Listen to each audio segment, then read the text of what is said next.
낡은 학교 정문 앞, 한 남자가 서 있었다. 햇볕이 쨍쨍 내리쬐는 여름날에도, 칼바람이 몰아치는 겨울날에도, 심지어 억수 같은 비가 쏟아지는 날에도 그는 늘 그 자리에 있었다. 키는 크고 어깨는 넓었지만 그의 등은 어딘지 모르게 구부정했다. 허름한 차림새와 덥수룩한 수염, 그리고 낡은 야구 모자 아래로 드러나는 그의 얼굴은 고단한 삶의 흔적으로 가득했다. 그의 이름은 김민준. 그는 매일 아침 아이들의 등교 시간과 오후 하교 시간에 맞춰 학교 정문 앞에 나타났다. 그리고 조용히, 묵묵히 한 아이를 기다렸다. 그의 딸을. 그렇게 10년이라는 세월이 흘렀다. 아이들은 그를 학교 앞 아저씨라 불렀다. 처음에는 그의 존재를 신기해했지만 이내 익숙해졌다. 학부모들은 그를 불쌍하게 여겼다.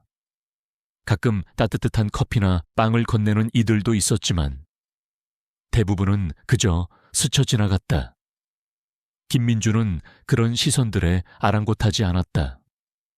그의 시선은 오직 학교 정문으로 향할 뿐이었다. 그의 눈에는 희망과 함께 깊은 슬픔이 공존했다. 이 학교의 5학년 담임교사인 이지연은 김민준의 존재를 오래전부터 알고 있었다. 그녀는 열정적이고 따뜻한 마음을 가진 교사였다. 매일 아침 아이들을 맞이하고 배웅하는 길에 그녀는 늘 김민준을 보았다.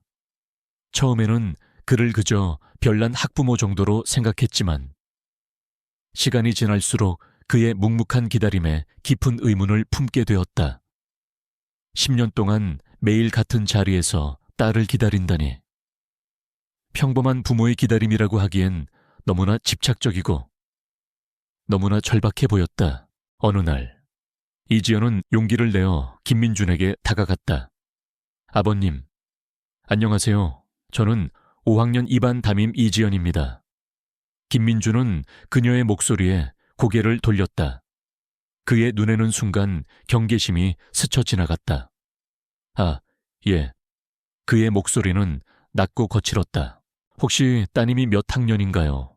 제가 혹시 따님 담임이 아닐까 해서요. 이지연은 조심스럽게 물었다. 김민준의 얼굴에 당혹감이 스쳐 지나갔다. 그는 고개를 저으며 얼버무렸다. 아닙니다. 그냥 기다리는 겁니다. 그의 대답은 모호했고 시선을 회피했다.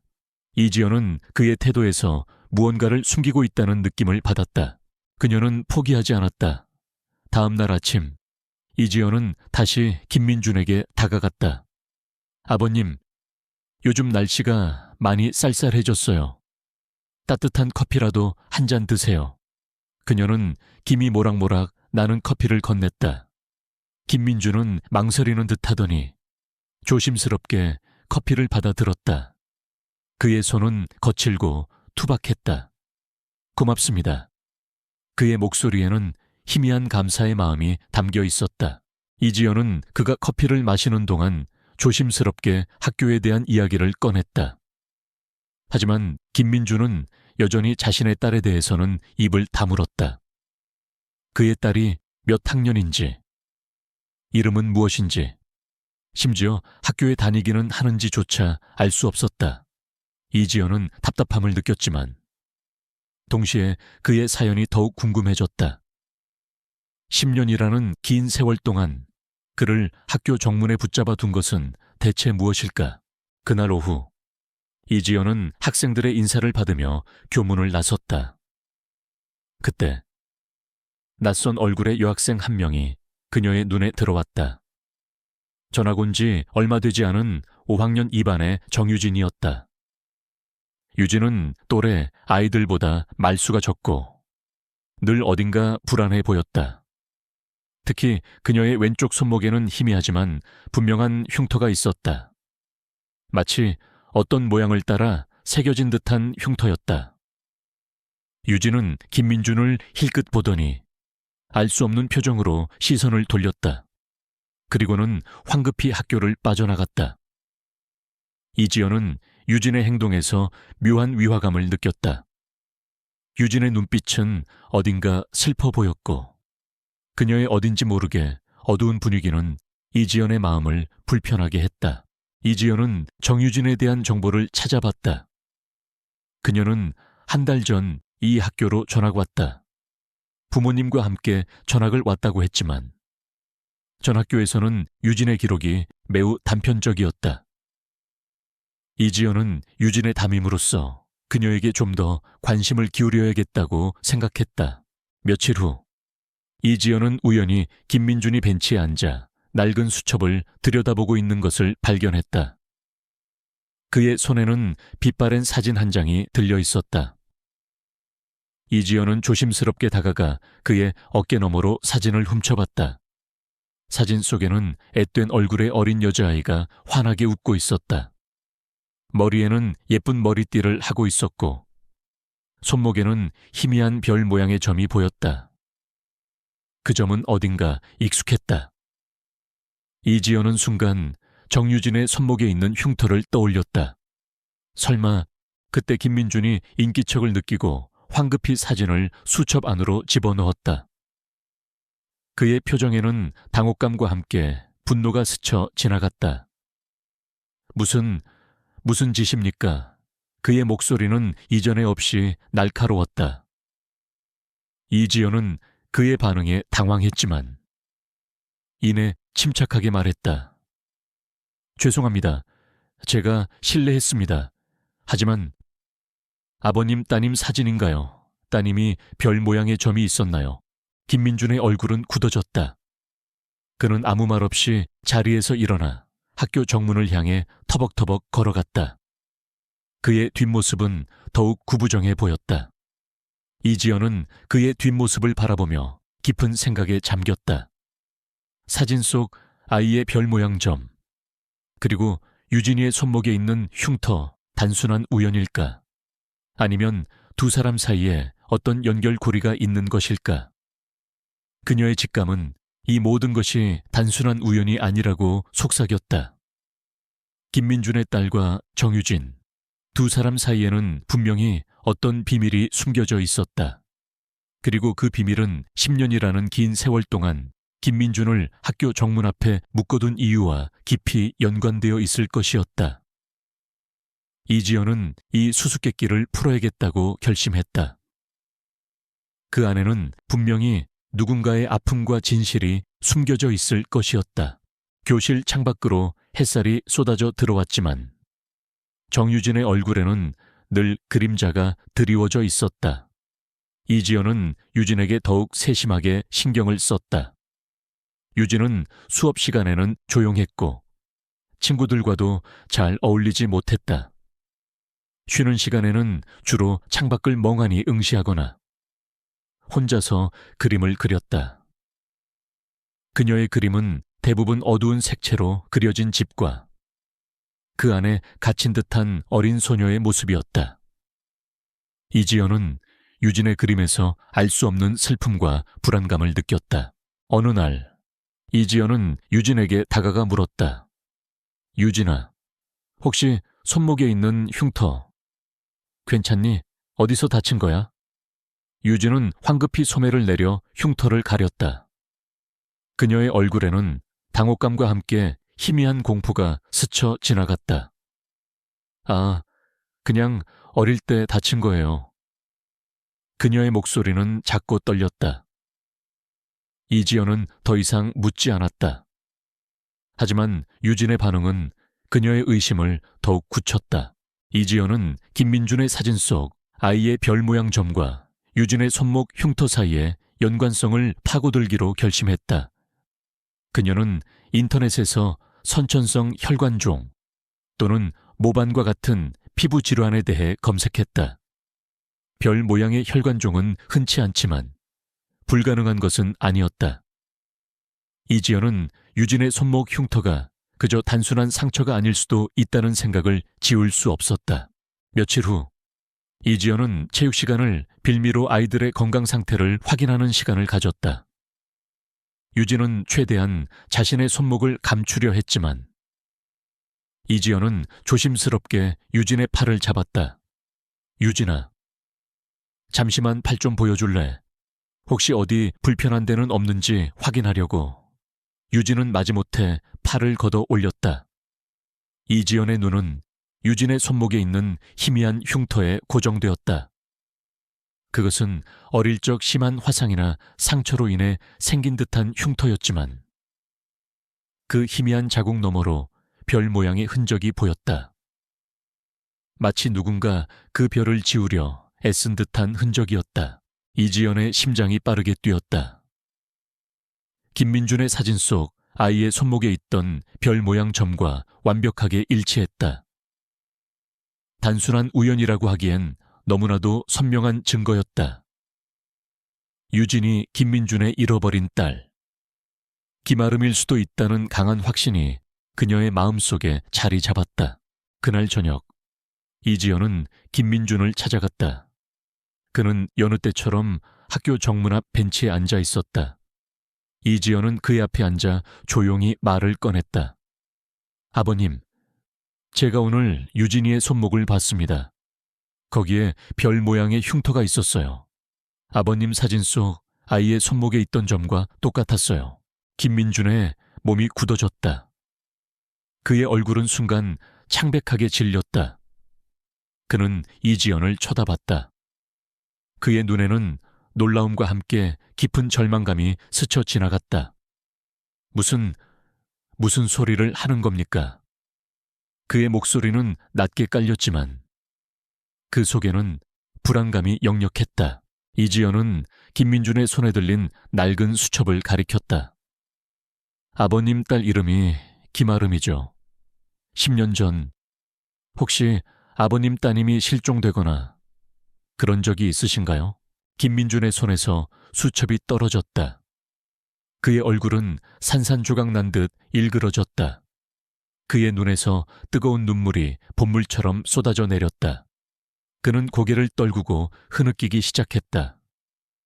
그의 어깨는 격렬하게 들썩였다.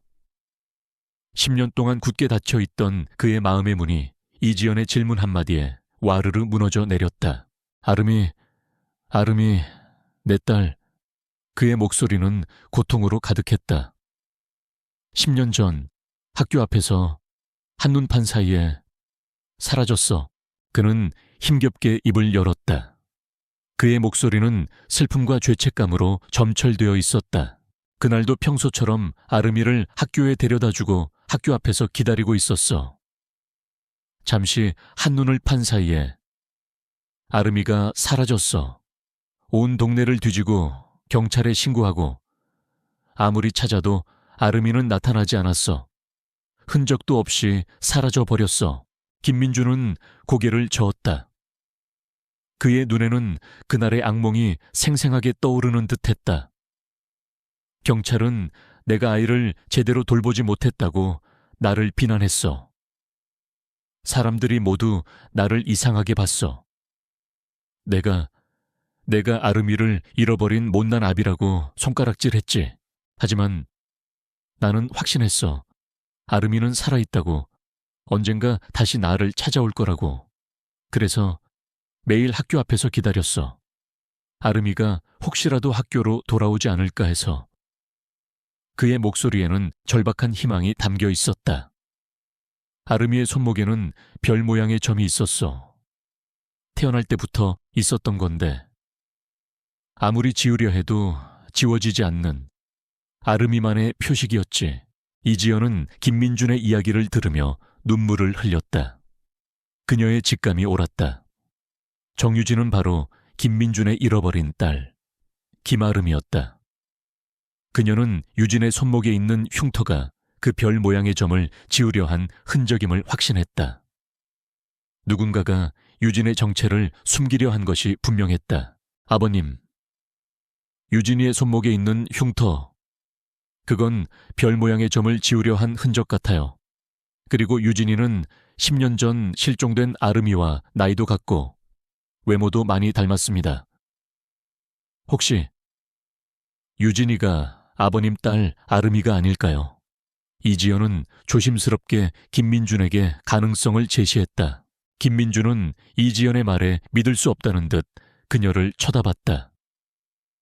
그의 눈에는 희미한 희망의 불꽃이 피어나는 듯했다. 유진이가 아름이라고요. 정말입니까? 그의 목소리는 떨렸다. 제가 유진이의 가족 관계를 다시 한번 확인해 볼게요. 그리고 유진이의 과거를 더 깊이 파헤쳐 봐야 할 것 같아요. 유진이의 손목에 있는 흉터가 그저 단순한 우연이 아닐 겁니다. 이지연은 단호하게 말했다. 그녀는 김민준에게 희망을 주고 싶었다. 동시에 유진이의 숨겨진 진실을 밝혀내고 싶었다. 이지연은 유진의 전학교 기록을 다시 살펴보았다. 유진이 전학 오기 전 다녔던 학교는 외곽 지역의 작은 학교였다. 그곳의 기록은 더욱 부실했다. 부모님의 직업이나 이전 거주지에 대한 정보도 매우 모호했다. 마치 유진의 흔적을 의도적으로 지우려 한 듯한 느낌이었다. 그날 밤, 이지연은 잠을 이룰 수 없었다.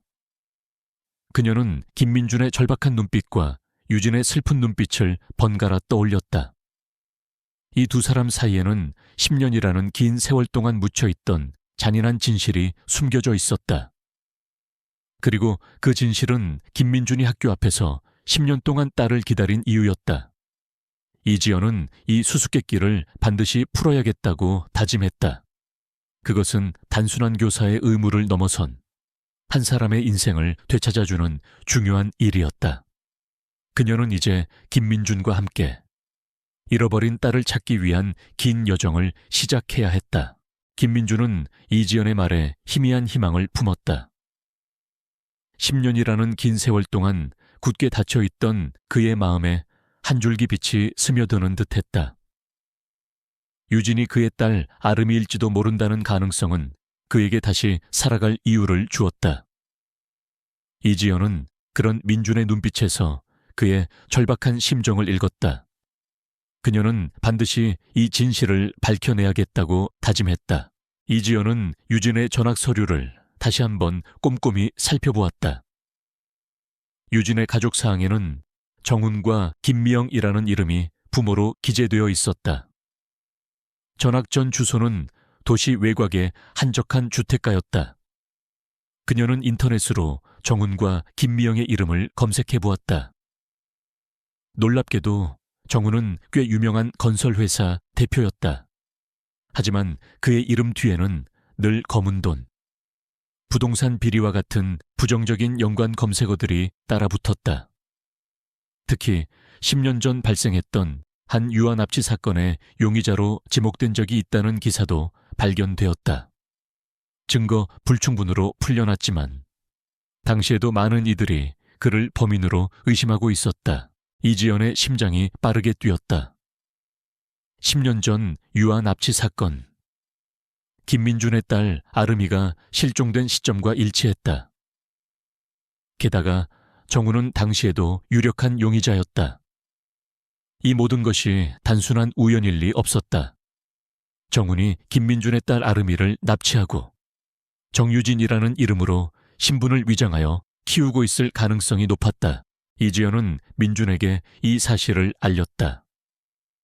민준의 얼굴은 분노와 충격으로 일그러졌다. 정훈, 그놈이 내 딸을. 그의 목소리에는 이글거리는 증오가 담겨 있었다. 민준은 정훈의 이름을 듣자마자 잊고 있던 과거의 악몽을 떠올렸다. 정훈은 민준이 운영하던 작은 공장을 빼앗기 위해 온갖 비열한 수단과 방법을 동원했던 인물이었다. 민준은 결국 공장을 잃었고 삶의 터전을 잃은 채 절망 속을 헤매야 했다. 그런데 그 악마 같은 자가 자신의 딸까지 빼앗아 갔다니 민준의 눈에서는 피눈물이 쏟아지는 듯했다. 아버님, 침착하세요. 아직 확실한 건 아무것도 없습니다. 하지만 가능성은 충분합니다. 우리는 증거를 찾아야 합니다. 이지연은 민준을 진정시켰다. 유진이의 손목에 있는 흉터가 그 별 모양의 점을 지우려 한 흔적이라는 것을 증명해야 합니다. 그리고 정훈이 10년 전 유아 납치 사건과 관련이 있다는 것도요. 민준은 주먹을 꽉 쥐었다. 그의 눈은 복수심으로 번뜩였다. 내가 반드시 아르미를 되찾고 그놈에게 복수할 거야. 그들은 비밀리에 조사를 시작했다. 이지연은 교사의 신분을 이용하여 유진에 대한 정보를 더 깊이 파고들었다. 유진의 생활 기록부, 건강검진 기록, 그리고 가정 방문을 통한 유진이의 성장 환경 등. 유진의 건강 기록에는 손목 부상에 대한 기록이 있었지만 그 원인이나 치료 과정은 모호했다. 마치 의도적으로 기록을 간략화한 듯한 느낌이었다. 가정 방문을 갔을 때 이지연은 정훈과 김미영 부부를 만났다. 겉으로는 친절하고 인자한 부부처럼 보였지만 이지연은 그들의 눈빛에서 어딘지 모르게 차가움과 경계심을 느꼈다. 유진은 이지연 앞에서 부모님에게 순종적인 모습을 보였지만 그녀의 눈빛은 불안하게 흔들렸다. 특히 정훈이 유진의 어깨를 감싸 안을 때 유진의 몸이 미세하게 경직되는 것을 이지연은 놓치지 않았다. 그것은 사랑하는 부모에게서 나올 수 있는 반응이 아니었다. 마치 훈련된 것처럼 이지연은 유진의 방을 둘러보았다. 방은 깨끗하게 정돈되어 있었지만 유진의 그림에서 보았던 어두운 색채의 흔적은 찾아볼 수 없었다. 오히려 밝고 화사한 인형과 장난감들로 가득했다. 이지연은 유진의 책상 한쪽에 놓인 앨범을 발견했다. 앨범 속에는 유진이 어릴 적부터 지금까지의 사진들이 빼곡히 담겨 있었다. 그러나 이상하게도 유진의 어릴 적 사진들은 모두 어색하고 부자연스러워 보였다. 그녀의 미소는 경직되어 있었고 눈빛은 공허했다. 마치 누군가에게 강요된 듯한 모습이었다. 특히 유진이 5살 때 찍은 사진에서 이지연은 또 다른 단서를 발견했다. 사진 속 유진은 긴팔 옷을 입고 있었지만 살짝 걷어 올려진 소매 아래로 희미하게 별 모양의 점이 보였다.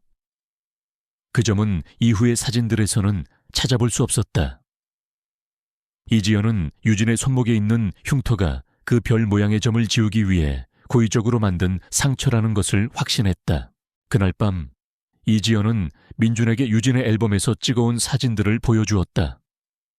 민준은 사진 속 어린 유진의 모습을 보자마자 눈물을 쏟았다.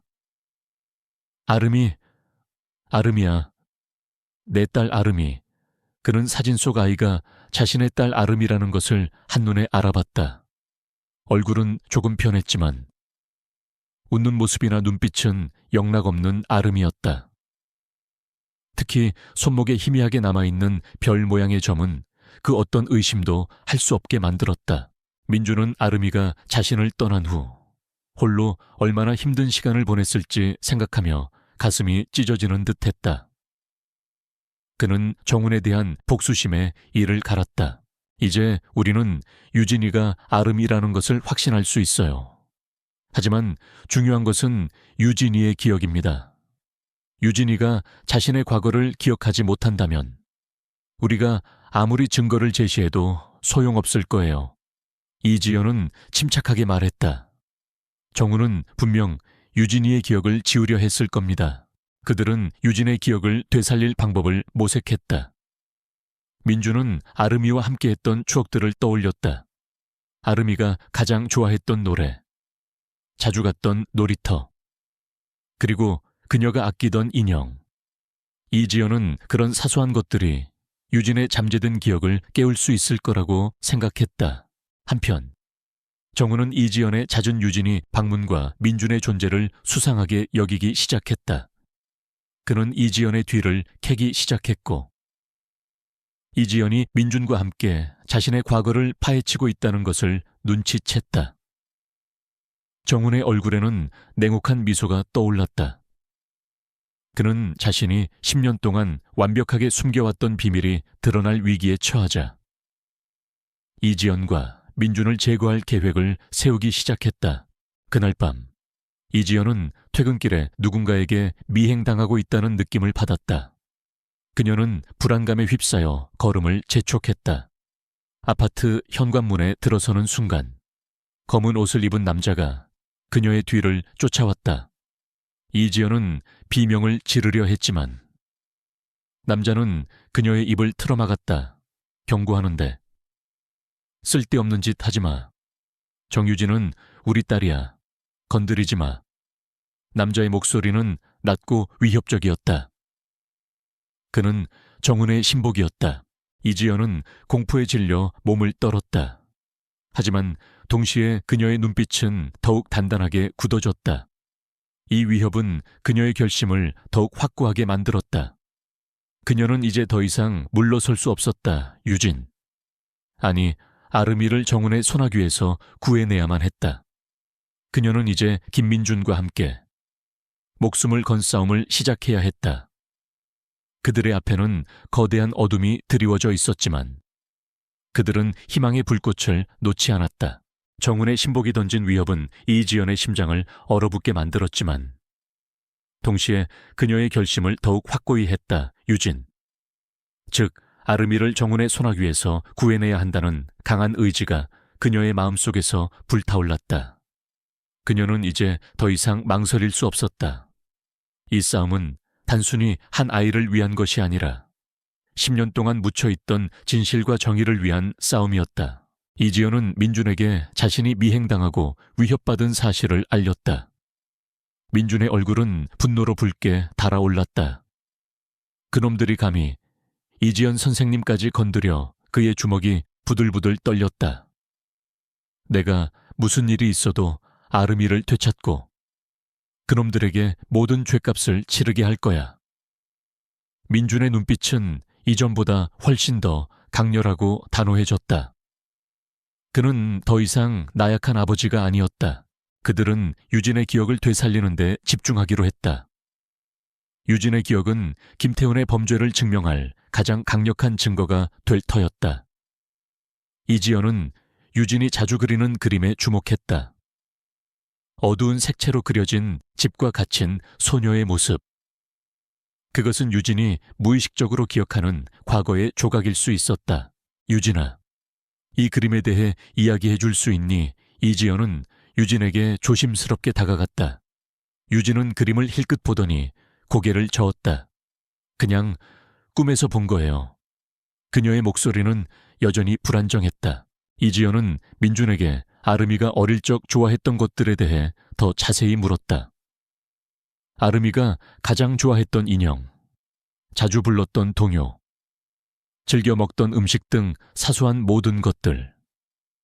민준은 아름이와 함께했던 모든 순간을 기억하려 애썼다. 그의 눈빛은 아련한 추억과 함께 고통으로 일그러졌다. 그는 아름이가 좋아했던 노래를 불러주기도 했고 아름이가 가지고 놀던 낡은 인형을 가져오기도 했다. 이지연은 민준이 말해준 아름이의 기억들을 유진에게 조심스럽게 노출시켰다. 아름이가 좋아했던 인형을 유진의 책상에 놓아두거나 수업 시간에 아름이가 좋아했던 동요를 틀어주었다. 유진은 처음에는 아무런 반응도 보이지 않았다. 오히려 경계하는 듯 했다. 하지만 며칠이 지나자 유진의 눈빛에 미세한 변화가 나타나기 시작했다. 그녀는 인형을 만지작거리거나 동요를 들으며 가만히 생각에 잠기곤 했다. 어느 날 유진은 이지연에게 다가와 작은 목소리로 말했다. 선생님, 제가 이상한 꿈을 꿔요. 이지연은 유진의 말에 귀를 기울였다. 어떤 꿈인데? 아주 오래된 집이에요. 불이 나고 어떤 여자가 저를 안고 도망치는 꿈이에요. 그리고 무서운 아저씨가. 유진의 목소리는 떨렸다. 그녀의 눈에는 공포가 서려 있었다. 이지연의 심장이 빠르게 뛰었다. 유진의 기억이 돌아오고 있는 것이 분명했다. 그것은 10년 전 아름이를 납치하던 그 밤의 악몽이었다. 이지연은 유진을 조용히 안아주었다. 괜찮아. 유진아. 그건 꿈일 뿐이야. 하지만 그녀의 마음속은 복잡했다. 유진의 기억을 강제로 되살리는 것이 과연 옳은 일일까? 그 기억이 유진에게 얼마나 큰 상처가 될까? 그러나 진실을 외면할 수는 없었다. 유진이 자신의 진짜 가족을 찾고 자신의 삶을 되찾기 위해서는 반드시 이 과정을 거쳐야만 했다. 한편 정우는 이지연과 민준의 움직임을 계속해서 주시했다. 그는 자신의 부하들을 시켜 이지연의 집과 학교를 감시했다. 정우는 이지연이 유진에게 접근하는 것을 막기 위해 유진을 조퇴시키거나 학교에 오지 못하게 하기도 했다. 하지만 이지연은 집요했다. 그녀는 유진을 만나기 위해 온갖 방법을 동원했다. 정우는 이지연이 자신의 과거를 파헤치고 있다는 것을 확신하게 되었다. 그는 분노에 휩싸였다. 정우는 자신이 10년 동안 완벽하게 숨겨왔던 비밀이 드러날 위기에 처하자 더욱 잔혹한 방법을 사용하기 시작했다. 그는 이지연의 학교에 압력을 넣어 그녀를 해고하려 했고 민준에게도 재정적인 압박을 가했다. 하지만 이지연과 민준은 굴하지 않았다. 그들은 서로에게 의지하며 굳건히 버텨냈다. 그러던 어느 날 이지연은 유진에게 작은 별 모양 목걸이를 선물했다. 그 목걸이는 아름이가 어릴 적 민준이 선물해준 목걸이와 똑같은 모양이었다. 유진은 목걸이를 보자마자 손으로 움켜쥐었다. 그녀의 눈에서는 눈물이 왈칵 쏟아져 내렸다. 엄마가 이거 나한테 줬는데. 유진의 입에서 희미한 목소리가 흘러나왔다. 그녀의 기억이 완전히 돌아오고 있었다. 유진은 이지연에게 자신이 기억하는 모든 것을 털어놓았다. 불이 나던 밤, 엄마가 자신을 품에 안고 도망치려 했던 순간, 그리고 어떤 남자에게 붙잡혀 강제로 차에 태워진 기억까지 그녀는 그 남자의 얼굴을 희미하게 기억했다. 정훈이었다. 유진은 정훈이 자신의 손목에 있는 별 모양 점을 보고 칼로 흉터를 만들었던 기억까지 생생하게 떠올렸다. 정훈은 유진의 정체를 숨기기 위해 그녀의 특징적인 점을 지우려 했던 것이다. 유진의 기억이 돌아오자 그녀는 정훈과 김미영 부부를 극도로 두려워하게 되었다. 그녀는 학교에 가는 것을 거부했고 이지연의 곁에만 있으려 했다. 이지연은 유진을 자신의 집으로 데려왔다. 민준도 그곳에 함께했다. 유진은 민준의 얼굴을 바라봤다. 그의 얼굴에는 세월의 흔적과 고통이 가득했지만 그녀는 그에게서 묘한 편안함을 느꼈다. 민준은 유진의 손목에 있는 흉터를 조심스럽게 어루만졌다. 그의 눈에서는 눈물이 흘러내렸다. 아름아, 내 딸 아름아. 민준의 목소리에 유진의 눈에서 눈물이 쏟아져 내렸다. 아빠. 유진은 민준의 얼굴을 똑바로 쳐다봤다. 10년 만에 그녀의 입에서 나온 아빠라는 단어는 민준의 심장을 강하게 울렸다. 그의 딸이 돌아왔다. 그의 아름이가. 하지만 이들의 행복한 재회는 오래가지 못했다. 정우는 유진이 이지연의 집에 있다는 것을 알게 되었다. 그는 분노에 휩싸였다. 자신의 모든 계획이 수포로 돌아갈 위기에 처하자 그는 더욱 광폭해졌다. 그는 자신의 부하들을 이끌고 이지연의 집으로 쳐들어왔다. 정훈의 눈에는 살기 어린 광기가 번뜩였다. 그는 유진을 다시 데려가기 위해 어떤 짓도 할 기세였다. 이지연과 민준. 그리고 유진은 절체절명의 위기에 처했다. 그들은 이제 정훈의 위협으로부터 아름이를 지키고 그의 죄를 만천에 밝혀야 하는 절박한 상황에 놓였다. 그들의 목숨을 건 싸움이 시작된 것이다. 이지연의 집 현관문이 부서질 듯 흔들렸다. 정훈의 광기 어린 외침이 문 밖에서 울려 퍼졌다. 정유진, 당장 나와 쓸데없는 짓 하지 말고. 그의 목소리에는 살기 어린 분노가 가득했다. 이지연은 유진과 민준을 거실 안쪽으로 밀어넣으며 문을 굳게 잠갔다. 그녀의 심장은 격렬하게 뛰었지만 그녀의 눈빛은 흔들림 없었다. 더 이상 물러설 곳이 없었다. 선생님, 제가 경찰에 신고할게요. 유진이 떨리는 손으로 휴대폰을 들었다. 이지연은 고개를 끄덕였다. 그래, 어서 신고해. 최대한 자세히 설명해. 민주는 주먹을 꽉 쥐었다. 그의 얼굴은 분노로 이글거렸다. 10년 전 딸을 잃었던 그날 밤의 악몽이 되살아나는 듯했다. 이번에는 절대 딸을 빼앗기지 않을 것이었다.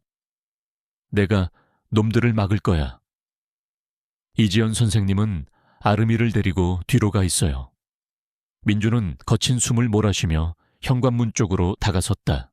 안 돼요. 아버님 위험해요. 이지연이 민준을 말렸다.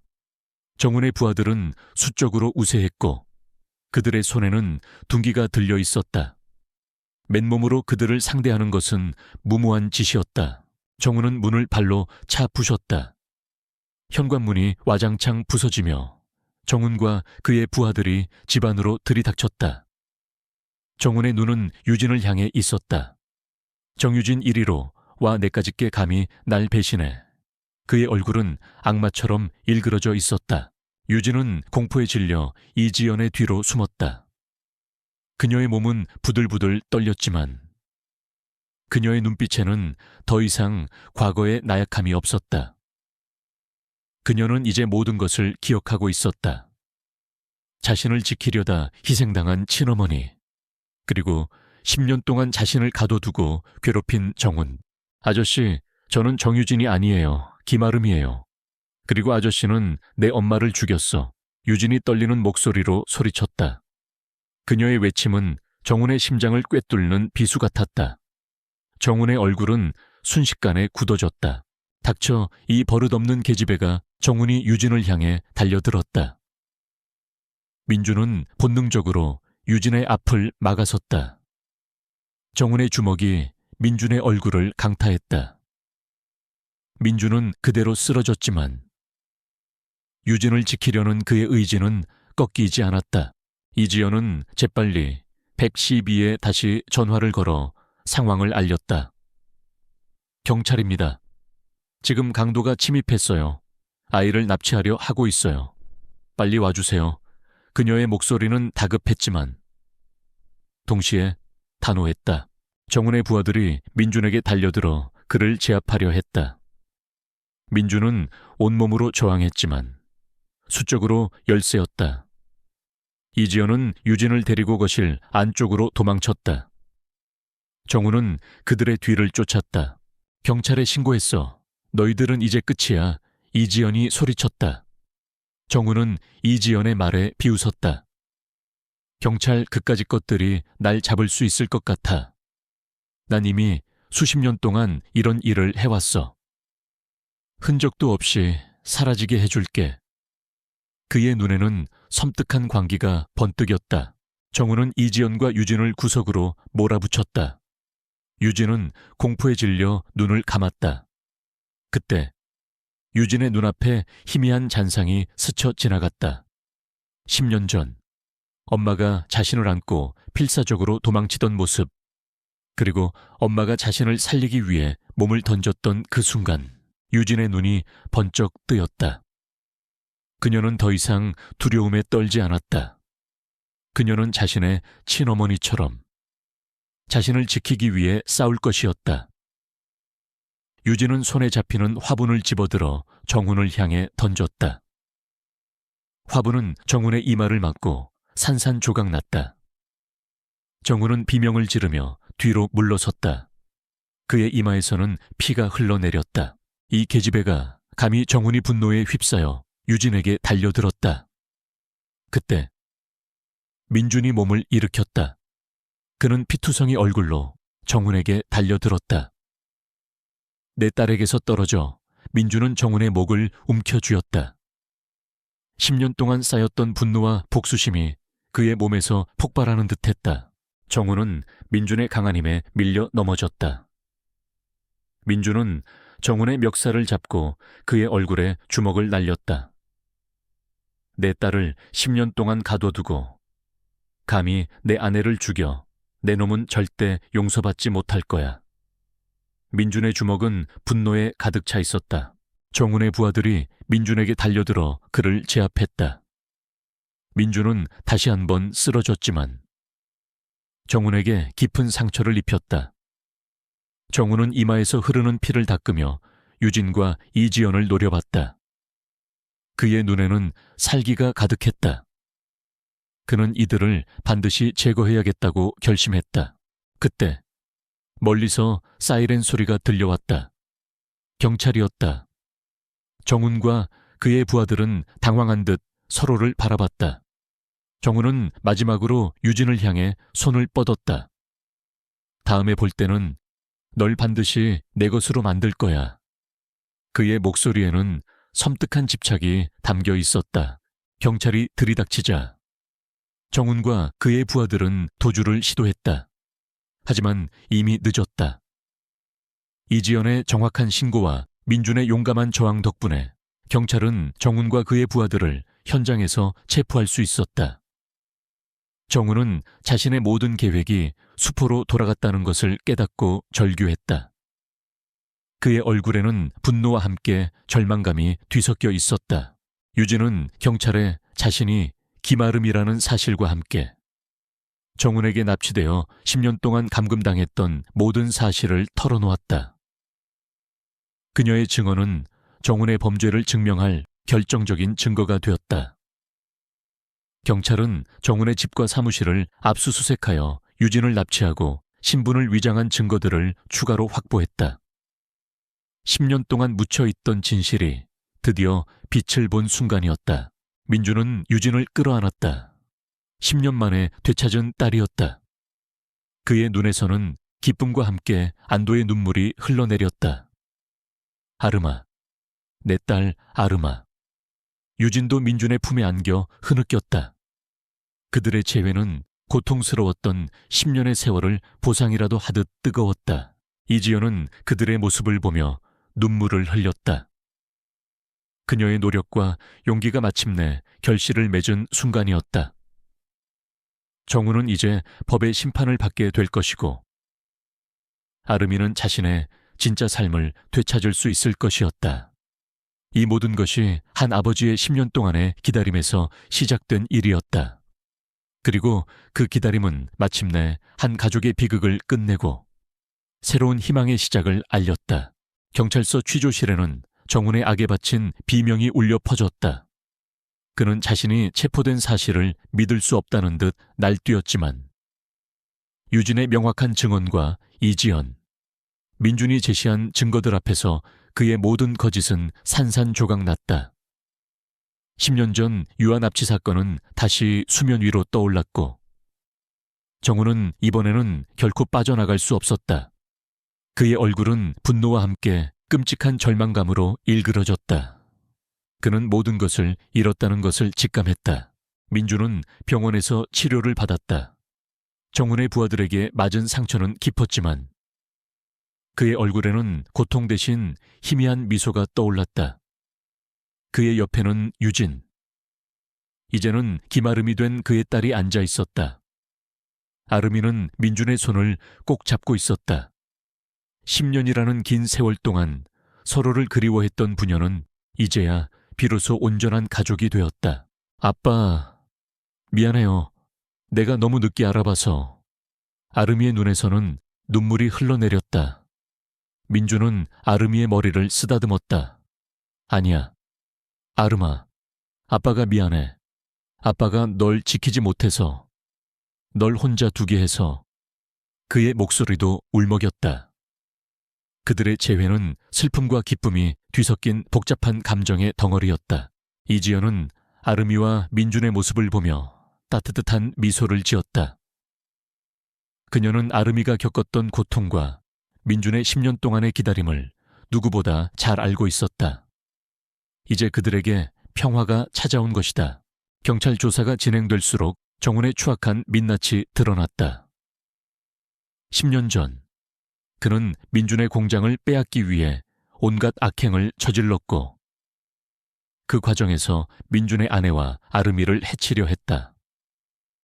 아름이의 어머니는 아름이를 지키기 위해 필사적으로 저항하다 정훈의 손에 희생당했다. 정훈은 아름이의 어머니가 죽자 자신의 범죄를 은폐하기 위해 아름이를 납치하고 신분을 위장하여 키웠던 것이다. 그는 아름이가 자신의 친딸이 아님에도 불구하고 그녀를 소유하려는 비뚤어진 집착을 보였다. 정훈은 자신의 범죄 사실을 완강히 부인했지만 경찰이 제시한 증거들은 너무나도 명확했다. 아름이의 구체적인 증언, 이지연과 민준이 수집한 증거들, 그리고 정훈의 과거 범죄 기록까지 모든 것이 그를 죄여왔다. 정훈의 아내 김미영도 남편의 범죄를 알고도 묵인하고 협조했던 사실이 밝혀져 함께 처벌받게 되었다. 재판은 세간의 이목을 집중시켰다. 한 아버지의 10년 동안의 기다림, 그리고 잃어버린 딸의 기적적인 귀환. 언론은 이 사건을 현대판 장발장이라 부르며 대서특필했다. 아름이는 법정에서 용감하게 증언했다. 그녀는 10년 동안 정훈에게 당했던 모든 고통과 친어머니의 희생을 또렷하게 증언했다. 그녀의 증언은 법정에 모인 모든 사람들의 마음을 울렸다. 정훈은 법정에서도 오만하고 냉소적인 태도를 유지했지만 아름이의 증언 앞에서 그의 얼굴은 경련을 일으켰다. 그는 자신의 모든 것이 무너지는 것을 느꼈다. 그의 아내 김미영은 재판 내내 고개를 숙이고 있었지만 그녀의 눈빛에서는 깊은 후회와 함께 두려움이 느껴졌다. 마침내 선고 공판의 날이 밝았다. 재판장은 정훈에게 무기징역을 선고했다. 그는 자신의 모든 죄에 대한 합당한 대가를 치르게 되었다. 그의 아내 김미영도 공동정범으로 인정되어 유죄 판결을 받았다. 공권력은 마침내 정의를 구현했다. 10년 동안 묻혀있던 진실이 드디어 햇빛을 본 것이다. 법정을 나서는 민준의 발걸음은 더 이상 구부정하지 않았다. 그의 얼굴에는 오랜 고통에서 벗어난 듯한 후련함과 함께 아름이를 되찾았다는 행복감이 가득했다. 아름이는 민준의 손을 꼭 잡고 있었다. 그녀의 얼굴에도 미소가 떠올랐다. 이제 그들은 함께 새로운 삶을 시작할 수 있었다. 이지연은 민준과 아름이의 뒷모습을 바라보며 눈물을 글썽였다. 그녀의 노력과 용기가 두 사람에게 새로운 삶을 선물한 것이다. 아름이는 이지연에게 달려와 그녀를 와락 안았다. 선생님 정말 감사합니다. 선생님 덕분이에요. 아름이의 진심 어린 감사에 이지연은 따뜻하게 아름이를 안아주었다. 민준은 이지연에게 깊이 고개 숙여 감사했다. 이지연 선생님, 은혜는 평생 잊지 않겠습니다. 이지연은 고개를 저었다. 아버님, 제가 한 일은 당연한 일이었어요. 아름이가 자신의 삶을 되찾은 것이 가장 중요합니다. 그들의 이야기는 사회에 큰 반향을 일으켰다. 많은 사람들이 민준의 10년 동안의 기다림과 이지연의 용기 있는 행동에 감동했고 정의가 반드시 승리한다는 메시지에 희망을 얻었다. 10년 동안 학교 앞에서 딸을 기다린 아버지의 이야기는 희망과 인내, 그리고 가족의 소중함을 일깨워주는 감동적인 드라마로 기억될 것이었다.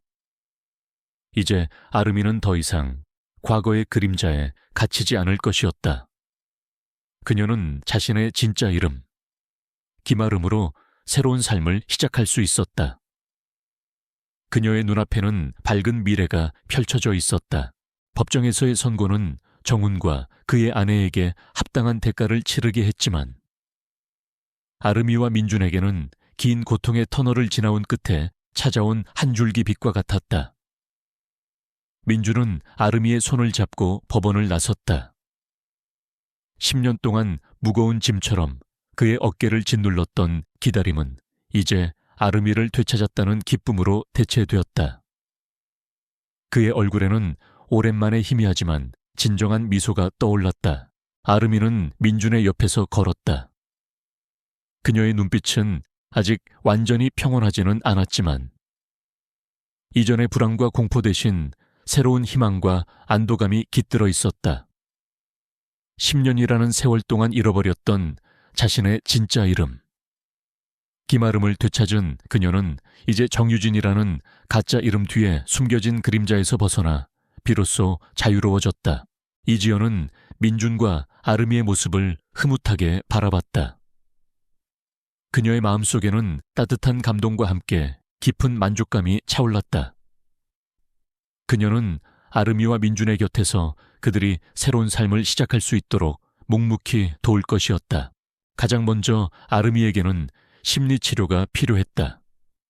10년 동안 겪었던 감금과 세뇌, 그리고 친어머니의 죽음이라는 충격적인 기억은 어린 아름이의 마음에 깊은 상처를 남겼다.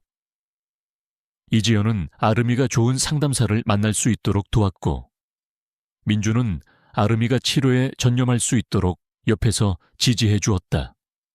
처음에는 상담 자체가 힘들었지만 아름이는 민준과 이지연의 따뜻한 보살핌 덕분에 조금씩 마음의 문을 열기 시작했다. 그녀는 자신의 감정을 표현하는 방법을 배우고 과거의 악몽에서 벗어나려 노력했다. 민주는 아름이에게 지난 10년 동안 해주지 못했던 모든 사랑을 쏟아부었다. 아름이가 좋아했던 음식들을 만들어주고 함께 놀아주고 매일 밤 아름이의 머리맡에서 잠이 들 때까지 옛날 이야기를 들려주었다. 그는 아름이가 어릴 적 좋아했던 동화책을 다시 읽어주며 잃어버린 시간을 메꾸려 애썼다. 아름이의 방은 더 이상 어둡고 칙칙한 곳이 아니었다. 밝은 색깔의 벽지로 꾸며졌고 아름이가 좋아하는 그림들과 인형들로 채워졌다. 아름이는 오랜만에 자신만의 공간에서 진정한 자유와 행복을 느꼈다. 아름이는 다시 학교에 다니기 시작했다. 이제 그녀는 정유진이 아닌 김아름이라는 이름으로 당당하게 교실에 들어섰다. 이지연은 아름이의 담임 선생님으로서 그녀가 학교 생활에 잘 적응할 수 있도록 세심하게 배려했다. 친구들은 처음에는 아름이의 이야기에 놀랐지만 이내 그녀를 따뜻하게 받아들였다. 아름이는 친구들과 함께 웃고 떠들고 평범한 아이들처럼 뛰어놀았다. 그녀의 얼굴에는 이제 맑고 순수한 미소가 피어났다.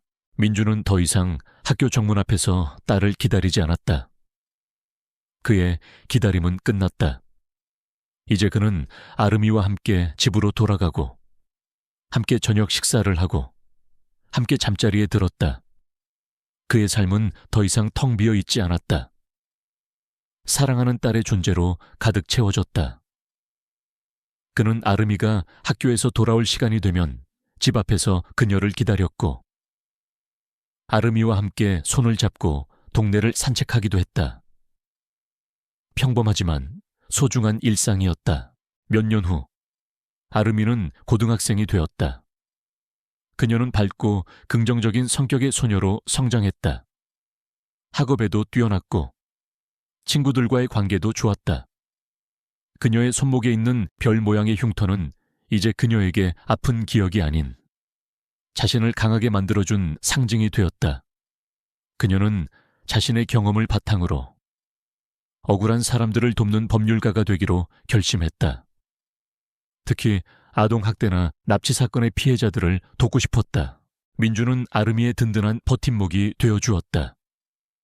그는 아름이의 꿈을 응원했고 그녀가 원하는 모든 것을 지원해 주었다. 그는 작은 서점을 열어 생계를 유지하며 아름이가 학업에 집중할 수 있도록 도왔다. 그의 삶은 더 이상 외롭지 않았다. 아름이의 존재 자체가 그에게는 가장 큰 행복이었다. 이지연은 아름이와 민준의 삶을 멀리서 지켜봤다. 그녀는 이제 그들의 일상에 직접적으로 개입하지 않았지만 그들의 행복을 진심으로 응원했다. 아름이는 가끔 이지연을 찾아와 자신의 꿈과 고민을 이야기했고 이지연은 아름이에게 따뜻한 조언과 격려를 아끼지 않았다. 그들의 관계는 단순한 사제지간을 넘어선 진정한 가족 같은 유대감을 형성했다. 아르미가 대학에 합격한 날, 민주는 아르미를 끌어안고 기쁨의 눈물을 흘렸다. 10년이라는 긴 세월 동안 그가 학교 앞에서 딸을 기다린 이유는 바로 이 순간을 위함이었다. 딸의 밝고 건강한 모습, 그리고 자신의 꿈을 향해 나아가는 아르미의 모습은 그에게 더 없는 보상이었다. 아르미는 졸업 후 변호사가 되어 사회의 약자들을 위해 목소리를 내기 시작했다. 그녀는 특히 아동 인권 변호사로서 활발하게 활동하며 자신과 같은 아픔을 겪는 아이들에게 희망을 주었다. 그녀의 삶은 비극에서 시작되었지만 그 비극을 딛고 일어나 다른 사람들에게 빛이 되었다. 민주는 이제 백발이 성성한 노인이 되었지만 그의 얼굴에는 평화로운 미소가 떠나지 않았다. 그는 아르미가 활발하게 활동하는 모습을 보며 뿌듯함을 느꼈다. 10년이라는 긴 세월 동안 학교 앞에서 딸을 기다렸던 그의 이야기는 이제 많은 사람들에게 희망과 인내, 그리고 가족의 사랑의 위대함을 알리는 전설이 되었다. 그의 기다림은 단순한 기다림이 아니었다. 그것은 딸을 향한 맹목적인 사랑과 언젠가는 진실이 밝혀질 것이라는 굳건한 믿음이었다. 그리고 그 믿음은 결국 아르미를 그의 품으로 돌려보냈다. 아르미는 자신의 인생에서 가장 큰 스승이자 은인이었던 이지연 선생님과 세상의 모든 고난을 이겨내고 자신을 지켜준 아버지 김민준에게 깊이 감사했다. 그녀는 이제 더 이상 과거의 그림자에 갇히지 않았다. 그녀는 자신의 아픔을 다른 사람들을 돕는 데 사용했고 그 과정에서 진정한 삶의 의미를 찾았다. 김민준과 김아름, 그들의 삶에는 이제 따뜻한 햇살이 드리워져 있었다.